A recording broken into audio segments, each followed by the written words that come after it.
Who are the most successful death metal band? Who is the most talented? Who is the most straightforward and evil? And who are the guys doing their own thing, making solid classics left and right? Today we answer all these questions and more. Let's get to it.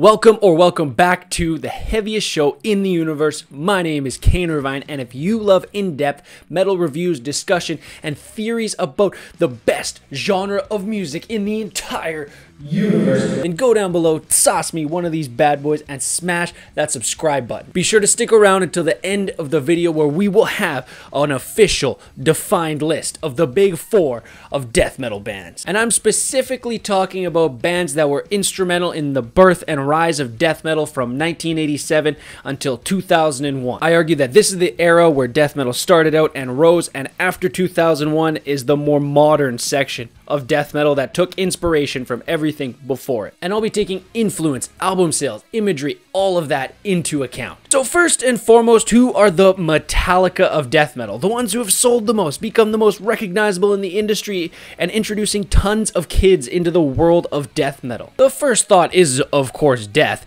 Being the pioneer of the genre, much like Metallica was back in 1981, Death was the first to, of course, release a pure death metal record, just like Metallica did with Kill 'Em All in 1983. And while Scream Bloody Gore was the first death metal record, and Chuck did indeed start the genre of death metal as we know it, I feel there's a better, more suitable place for Chuck and Death on this list. Plus, they never sold as many albums as this next band. That being said, I have to give this spot, the Metallica of death metal, to Cannibal Corpse. They are easily the biggest death metal band of all time, and even made an appearance in a pop culture film, which of course we all know was Ace Ventura, which is more exposure than any death metal band in history has ever had. Personally, they were the first death metal band that I ever got into, and they were the first ones to introduce the imagery and vibe of death metal into my life and to millions of kids around the world. They've sold over 2 million albums worldwide, and even recently made it into the Billboard Top 10 rock charts with their latest release of Violence Unimagined in 2021. Everyone knows the song Hammer Smash Face and can name tons of their recognizable song titles, essentially being the template for death metal song structure, especially in today's day and age, as well as vibe and aesthetic. You think of death metal, you think of Cannibal Corpse. And even to this day, they've kept a mostly consistent lineup, much like Metallica. I don't think there's any debate on this one, but that being said, who's the Megadeth of death metal? Of course, the requirements are a charismatic ginger asshole frontman who basically created the entire genre, is the entire band, and has a revolving cast of musicians coming in and out, but nevertheless still manages to consistently be taking their genre to the next level. Who else could this be but Death? Of course, Chuck isn't a ginger asshole, but bear with me on this one. Other than that, the similarities are actually staggering.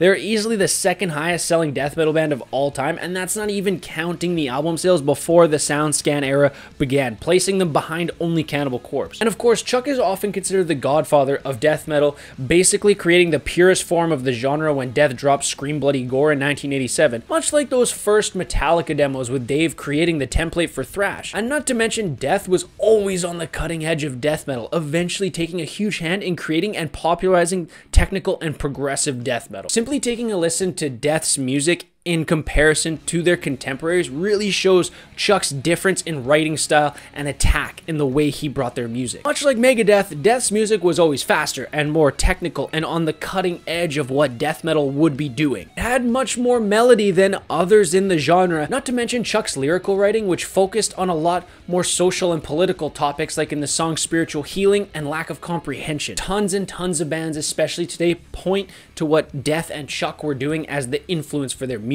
This, coupled with the Dave Mustaine look and aesthetic of Chuck and Death, and the second highest album sales all time for a death metal band, it's no competition who is the Megadeth of death metal. Now it gets a little tough because trying to find the Slayer of death metal is like trying to find Waldo in a candy cane store. What set Slayer apart from other thrash metal bands was their heaviness and their speed compared to others, and their satanic imagery and evil attitude. They were easily the most extreme of thrash. And in death metal, everyone is like that. There are a couple bands that you could place in this spot, namely Obituary, Morbid Angel, and Suffocation. And Suffocation makes a great case for being in this spot because of their hand in creating death metal and as well as slam metal. Their first few albums contain a lot of super fast riffing and time changes that would come to define tech death in the future. But they're definitely lacking in the satanic imagery department, as well as being outsold by a lot of bands on this list. And like I said earlier, they often border on slam metal at times. And the same can be said for Obituary, and while they were huge in creating the rise of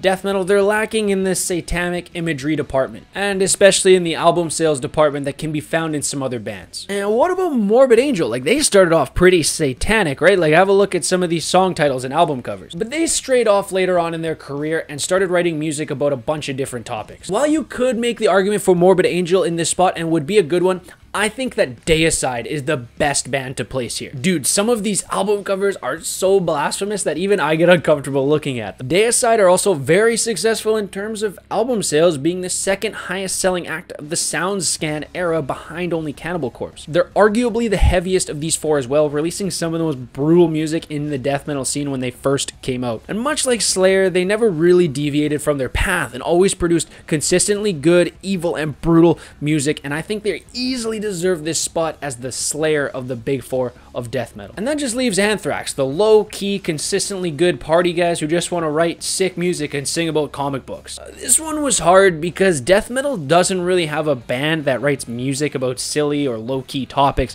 not to mention there's definitely no collabs with hip-hop artists happening in the past or anytime soon.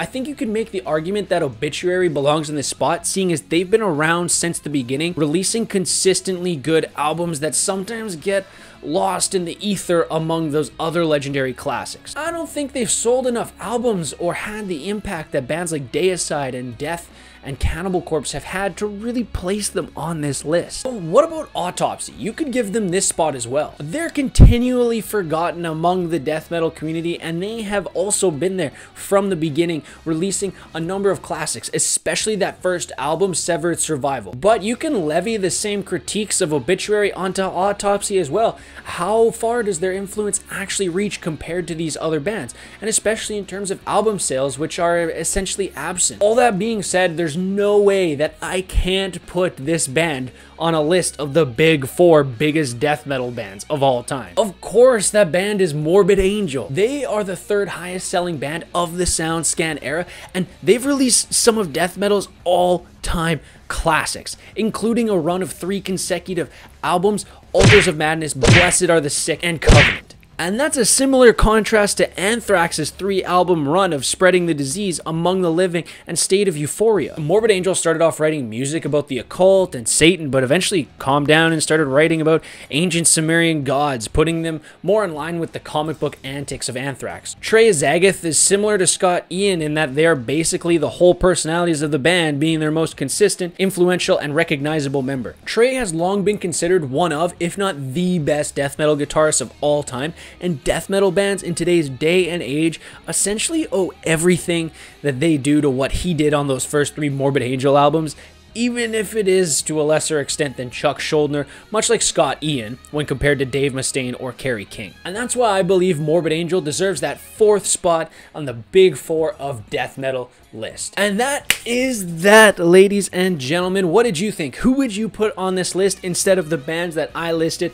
I have a feeling I'm gonna get a little bit of hate for putting Deicide on here over Obituary in some cases, and if you believe that, let me know down below where I went wrong, what I missed, and where my logic was wrong. I'm sure there's going to be some absolutely triggered comments down below, but what would a death metal YouTube video be without some triggered elitist leaving a comment down below calling someone else a poser? If you like this video, please don't forget to hit that subscribe button, sauce me one of these bad boys down below. It helps me out so much. And of course, we will see you in the next episode. Long live metal.